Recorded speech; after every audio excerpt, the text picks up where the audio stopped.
Hey y'all, my name is Nat. I hope you're having a terrific day today, and for this video we are going to be doing a reading and travel vlog.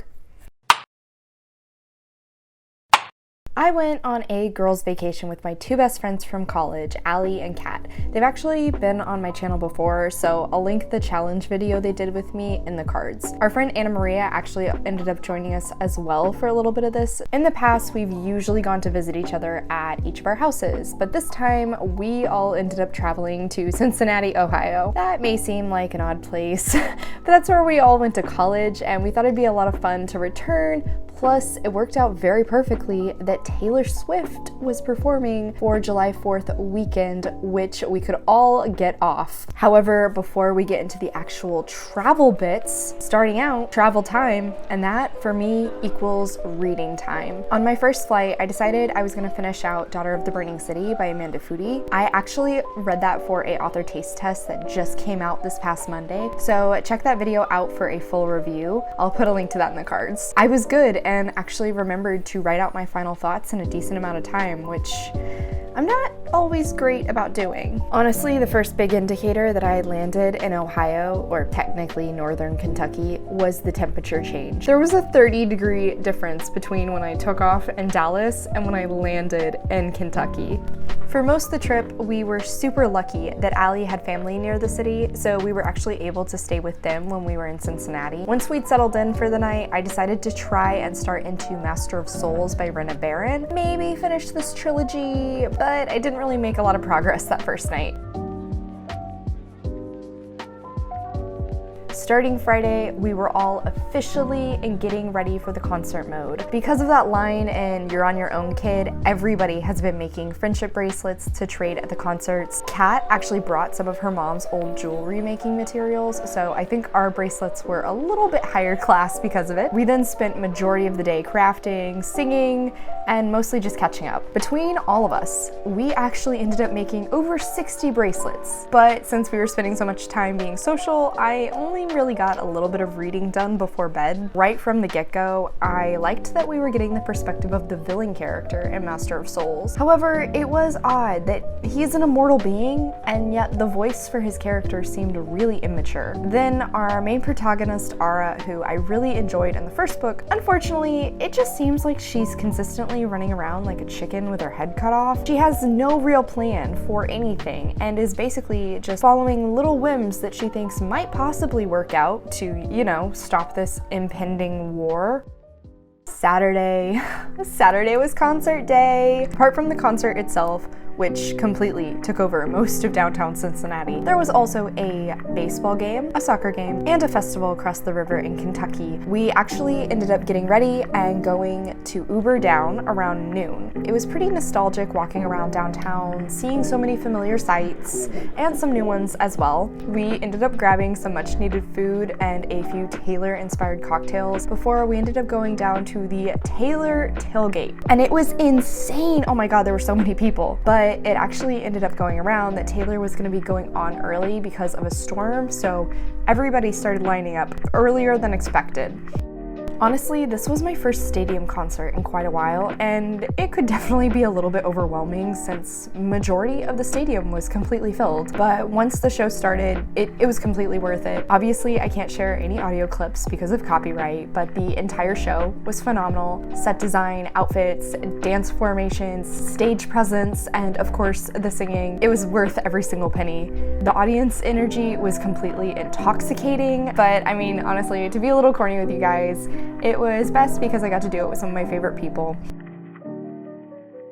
The best way to recuperate was brunch with some more college friends, recounting all of our favorite concert moments, and then naturally, because it was us, book shopping.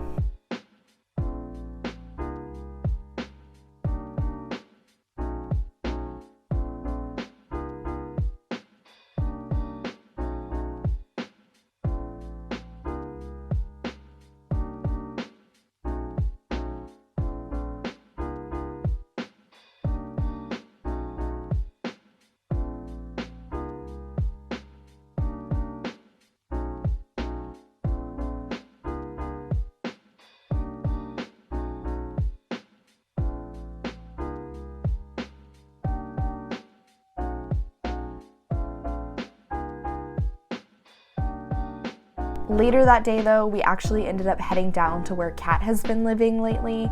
We drove through a few adorable small towns along the way. I did do a bit further reading into Master of Souls, and unfortunately, the characters themselves were really starting to bug me. Era and her love interest Rudajek basically trying to be a couple, but actively working against each other at the same time.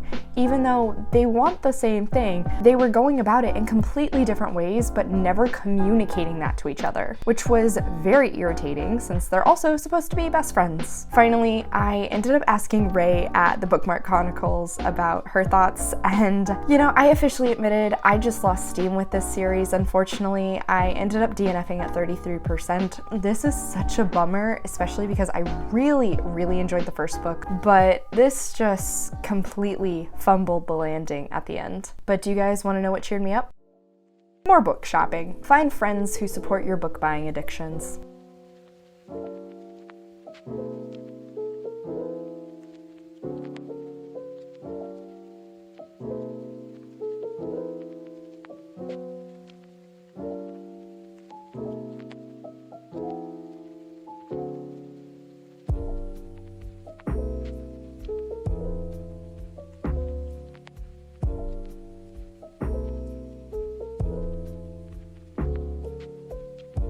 The next day, we actually ended up heading to Louisville, and I was finally able to meet Kat's pet birds, starting with Olive, the clingiest bird to ever cling, and also Vodka and Tonic, who didn't care that I was there at all.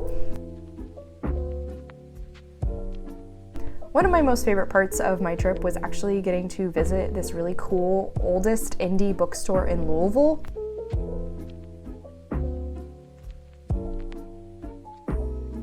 They had some absolutely hilarious blind date with the books, and I did really consider buying one.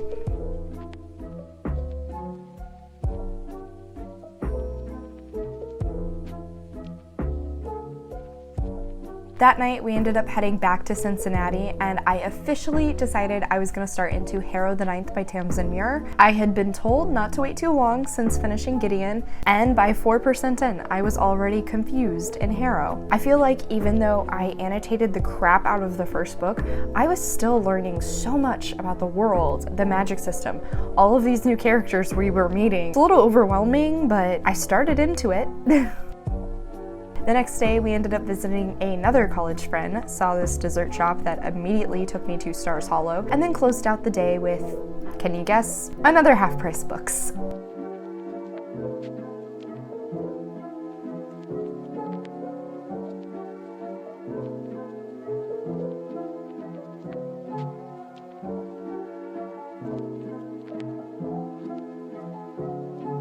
But that afternoon, we finally got some reading time in. Not that the time really helped me understand Harrow any better, I still felt completely lost. There's two different timelines, perspectives, I'm not really sure what to call them. One of them is actually in second person perspective, which is pretty unusual, as I don't think I've read another book with that before, but I do have a theory.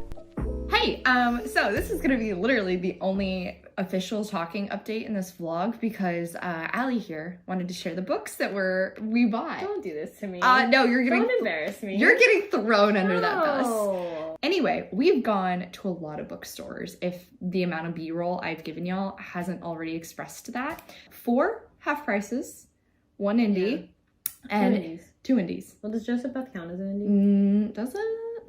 I only know of 2 locations. Okay, technically 2 indies then. We're gonna show you guys all of the books that we bought because we had some really great luck, particularly at the Louisville half price. Whatever's in the water over there, thank you for it. Who would like to start? I went first last time. It's true, she did. She did remember. Me. I bought a bunch of books that I already own. She did. She didn't add to her TBR. But better versions of them. I didn't add to my TBR anyways. I bought Mysteries of Thorn Manor by Margaret Rogerson, a signed copy though. It's the sequel to Sorcery of Thorns, so I don't really want to get into what it's about. That's fair. It's a sequel to Sorcery of Thorns, which is about a magical library. Yes. Right? Okay, yeah. Cool. I haven't read it, so.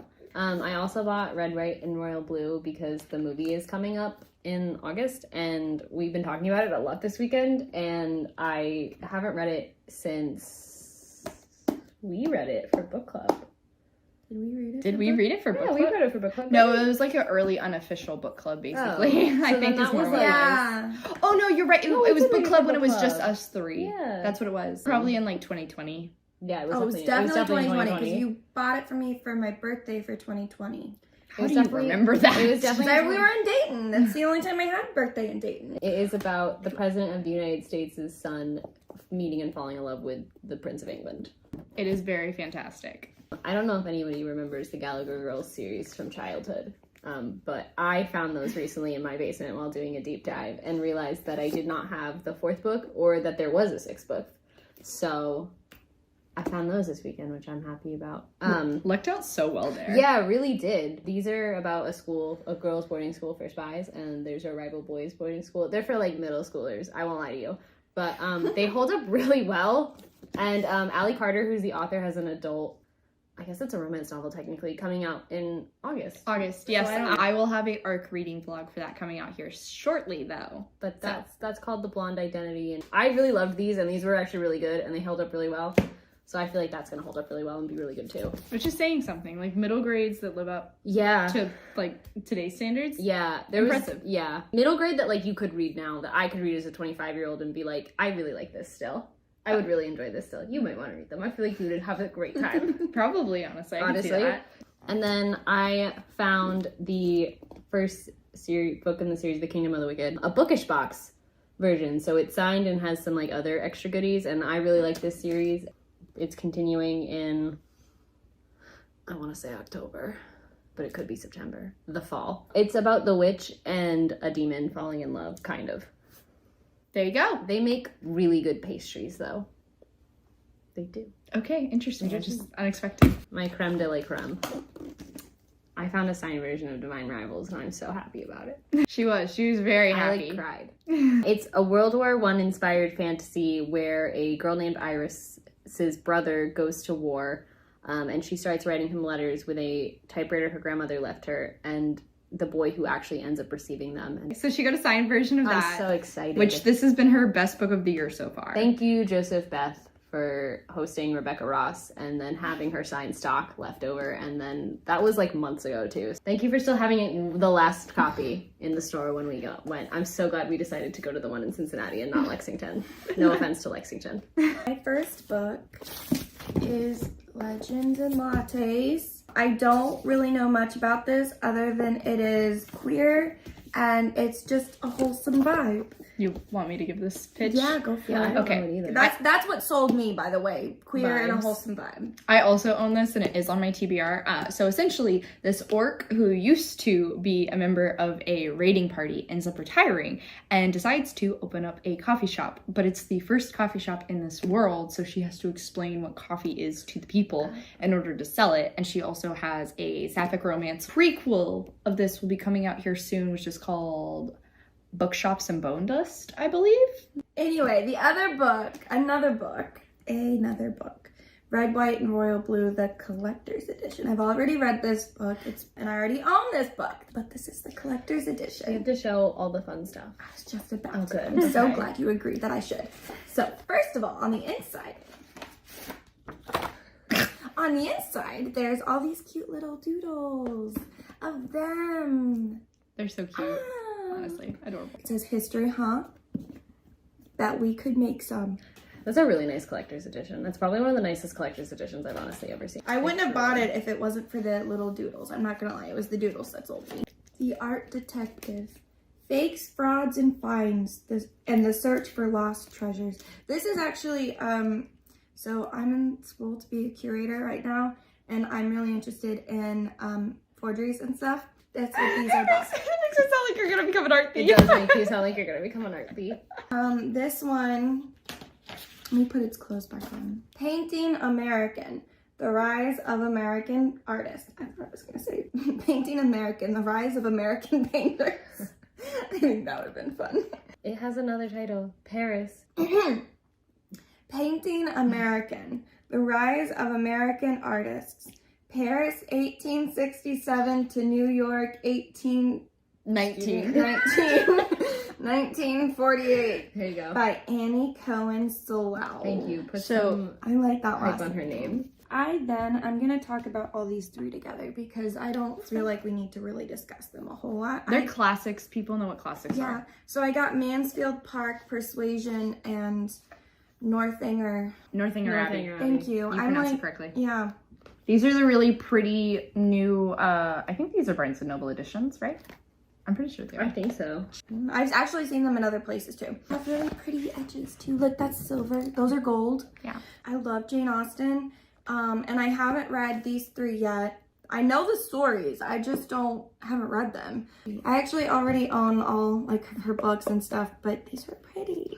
The Very Secret Society of Irregular Witches. I also bought this one for vibes because I was told it's like the Cerulean Sea by T.J. Klune but witches. I can explain this one as well. So essentially, witches exist in this world, but they are not supposed to be around each other because they collect too much magic and it can bring unwanted attention to witch society. This girl ends up actually being a witch on YouTube as kind of like a gimmick. So people think it's all like editing, but she actually is a witch. And then this person finds her and asks her to come to this house where there are children witches and basically be their teacher. And then I believe there is a bit of a romance with like the curmudgeonly librarian. Oh, this really is like House on the Rolling. Yes, 100%. Yeah, but I thought it was just like vibes, but no, this is straight up. yeah, literally. Similar plots. Yes, exactly. I've heard it's very adorable though, so I am very excited. I'm not for gonna it. lie, there was a chair and a Half Price Books that I bought this from. I let them finish looking. I just sat down and started reading. Of course you did. I'm not going to be picky. I'm just going to go with what's on top. So first up, I got Nona the Ninth by Tamsyn Muir, which is the third book in the Locked Tomb series, because this is the first edition with the beautiful black sprayed edges and these gorgeous end papers. That is the postcard that I bought. But yeah, look at this. It's gorgeous. I really, really enjoyed the first one. And, you know, usually I would not buy 2 books ahead. I would just buy as I go. But it was a first edition. And it's so pretty. You're welcome. Thank you.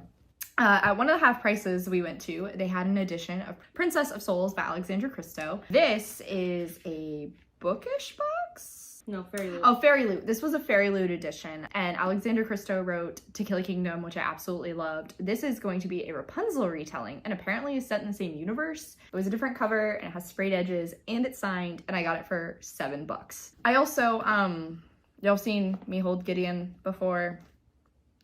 But we found a special edition hardback with black sprayed edges and a gorgeous art piece that is also signed. So now I'm collecting the hardback edition. This was $13. Look at me, $13. Internet. Look at me. She was gonna put this back because she already owned it. Just know that. To be fair, No, there's no being fair about that. It's $13 and it's so pretty. No Okay. excuses. No okay. excuses. It also, I also like this, which was the original reason I added Gideon to my TBR when I saw this book for the first time. Also, a special edition of The Bone Houses, which I love. I've talked about this many a times. This book is phenomenal. Another thing that she was gonna put back that we had to talk her into buying. And it is also signed because I already own it and I've annotated it twice. So This is so much prettier. it is very pretty. So And it came with a free bookmark. She's gonna annotate it a 3rd time. yes, I will. It also had a bookmark. Technically, no, I will annotate it a 4th time because I annotated Allie's copy. I also got Certain Dark Things by Sylvia Moreno Garcia because clearly she is becoming a fave author, or maybe not a favorite author, but like an author I will always buy. Yeah, an auto buy. Like, I will always enjoy her books, basically. This was a reprint, and I know it's, like, vampires in Mexico City. Also, just, like, her gray characters and her atmosphere work, phenomenal. So I had to buy it. I also grabbed The Fastest Way to Fall by Denise Williams because I've heard phenomenal things about her work, and this was $7. Do you want me to describe it? I just finished reading it. Oh, you did? You can describe it. Yes. Okay. It's about this girl, and she's an assistant at this, like... Honestly, it's sort of like a BuzzFeed place, if I'm being honest. Coworker at work, and they're kind of like fighting for the job together. And they're both reviewing 2 different fitness apps. She's just a funny person, and the CEO of the company, you know, they start talking and they start enjoying each other, and somehow, I won't give it away, but they end up meeting in person. The drama is like, neither of them really should be dating each other because she's a client for him and she's reviewing his company. it's a whole lot of bias, kind of awkwardness. So yeah, that's what it's about. It sounds really cute, and I've heard positive things about her stuff. I also grabbed The Holiday Trap by Rowan Parrish, which apparently is a queer version of that movie, The Holiday. I'm going to be reading this in August, actually, for a video, so keep your eyes peeled for that. I grabbed, no I didn't, Allie brought me Immortal Longings by Chloe Gong, which she won? Yeah, won in a Goodreads giveaway. Yes, as an ARC, and she already read it and was kind enough to give it to me, which I believe this is a Cleopatra and Anthony retelling? I think. It reminded me a lot of the Hunger Games, I'm not gonna lie.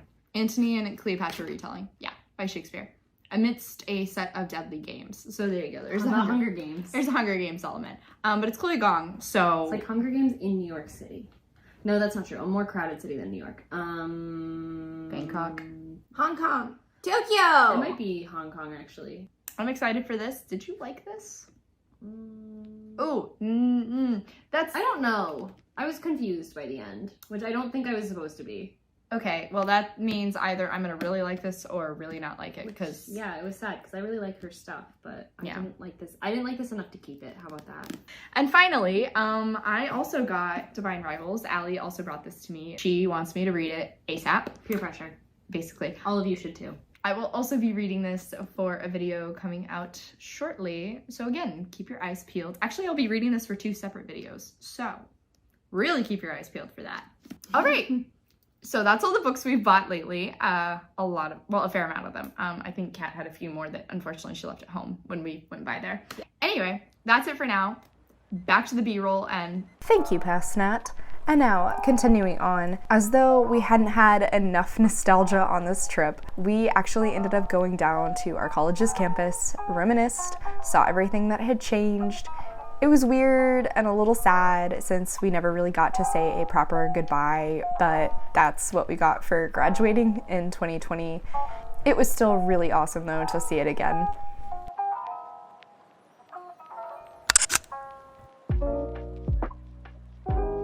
Unfortunately, on the very last day, Allie ended up leaving a little bit earlier, so for a last nostalgic treat, Kat and I ended up going to Corrido for our final lunch, since that was our favorite campus restaurant, and then sadly it was back to the airport. To distract myself from being sad that my trip was over, I continued working on Harrow. I was becoming more and more intrigued, even if I was also incredibly confused. It's actually a little funny that I've come to like and root for Harrow so much, because I absolutely could not stand her in the first book. Now though, I want this goth dork to succeed. Though the graphic elements are a bit more hardcore this time around, with the necromancer being the main character. There's a lot of ripping off nails, ripping out teeth, biting of tongues, stabbing of fingers. All right, and on that note, thank you so much for coming along with me on my vacation today, guys. As usual, all my socials are linked in the description, as well as a few ways you can support me. I come out with videos on Monday and Friday, but until then, I hope you continue to have a terrific day. Love you, bye!